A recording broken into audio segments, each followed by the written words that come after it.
The Privileges Committee have now, in the last couple of moments, published their report into whether Boris Johnson lied to Parliament over Partygate. And yes, it is now incontrovertible. They have found that Boris Johnson deliberately misled Parliament over whether COVID lockdown rules were broken in Number 10 during that lockdown COVID period. We're going to talk about that up next. This is Talk Breakfast. Well, thank you very much indeed for joining me at 6 minutes past 9 o'clock. Yeah, that parliamentary report is out. And as we knew already, because Boris Johnson already resigned as an MP and has already revealed that this committee report, which he saw in advance on Friday, had found that he was guilty of misleading Parliament.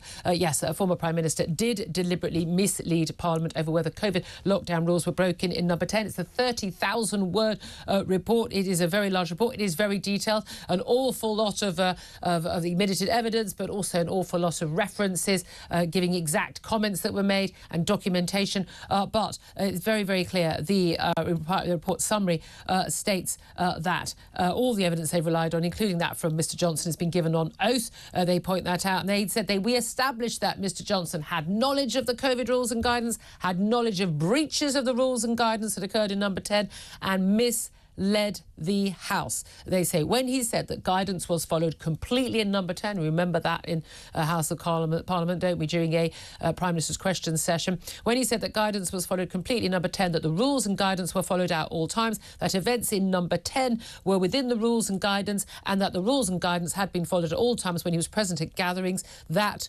was not true. When he failed to tell the House about his own knowledge of the gatherings when rules and guidance had been broken, that was not true. When he gave the impression he had to wait for the end of the investigation by Sue Gray, when he had personal knowledge already that he did not reveal, they say that he was deliberately disingenuous when he tried to reinterpret his statements to the House to avoid their plain meaning, and he gave unsustainable interpretations of the rules and guidance to advance the argument that the lack of social distancing at gatherings was permissible. It is very, very, very clear they are giving what can only be described as a damning judgment on Boris Johnson in this report. Well, Peter Cardwell, TalkRadio's political editor, has hot-footed it from the House of Commons. He's just been outside College Green for us this morning into the studio, so you can look closely at this. The tone of this report alone tells you how unhappy this 7-member Privileges Committee, 4-3 votes, 4 Tories on this committee, majority of Tories, how damning they are of the former Prime Minister. This is about as bad as it gets. I mean, just looking at the sanction that they have recommended, they say that if Mr. Johnson were still a member of the House of Commons, he should be suspended from the service of the House for 90 days, which is pretty incredible. We thought it might be 10, maybe even 20, and but 10 days alone would have been enough for there to be a vote in Parliament, and then possible recall. Yes, possible and by-election. then him facing a by-election. But the talk was on Friday that he could face possibly around up to 30 days, but likely around a 20-day recommendation, and that would be enough. Because there had been the talk that it would be less than 10 days, he'd get a slap on the wrist, and we'd all move on. Why 90 days? 90 is huge. It's the biggest I've ever heard of. And actually, Margaret Ferrier, who was the SNP MP who travelled whilst having COVID, I think she was suspended for 30 days off the top of my head. But the reasons are repeated contempts, they say, for seeking to undermine the parliamentary process by deliberately misleading the House, deliberately misleading the committee, breaching confidence, impugning the committee, and thereby undermining the democratic process of the House, says the Privileges Committee, being complicit in the campaign of abuse and attempted intimidation of the committee as well. We recommend that the Privileges Committee says that he should not be entitled to a former member's pass. And this is very crucial. This is what happened to John Bercow, former Speaker of the House of Commons, of course. And again, he was, everyone expected he'd go straight to a peerage. And of course, any former MP, you could just serve for 30 days and you still get to keep your member's pass. You gain access to the House. You don't have to queue up. You've got certain privileges as a former member. And John Bercow saw his member's pass taken away as his punishment, having already left as an MP and as a Speaker. This is recommending to be taken. This is not even just a temporary suspension. This would be a former MP, a former Prime Minister, being unable to enter the House of Commons or as he pleases. And as punishment.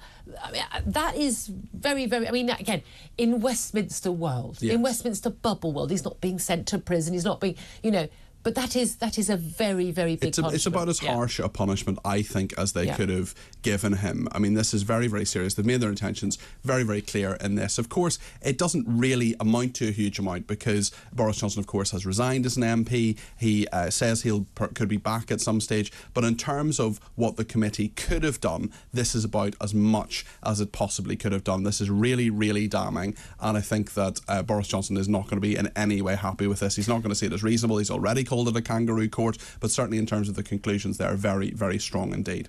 I mean, this is the thing. We know that when he was sent an early draft of this report, well, the final draft said, look, on Friday, this is what you're going to get. It was an email from Harriet Harman, the former Labour Deputy Prime Minister and chair of this committee, and many people had said this was very much a personal vendetta of hers, and this is the political witch hunt of the kangaroo court, as Boris Johnson's own words about this. And he found out that it was going to be a serious report. He was going to be found in contempt, and that there would be a punishment that would mean the likelihood of a recall to Parliament. 10% of his constituents in Uxbridge and South Ruislip, if they voted for him to be recalled, a by-election, and his fear was that he would lose that by-election and therefore be out of Parliament. So the view was he'd chosen to sort of walk before he was pushed. Do we think, though, that this 90-day suspension was mooted to him? Because he hasn't mentioned that. You think that might have slipped out by now. That would have come out because he's certainly not shy of these sort of leaks. But crucially also, whether or not this 90-day suspension comes on top of his reaction, what he had to say, his resignation letter, his later submissions, the words he's been... Some would say Trumpian reaction. This is all a witch hunt. This is political, interference and the like. This is a anti-Brexit, anti-Boris vendetta, I think is where he's coming from in that. Do you think that they've actually added to the punishment?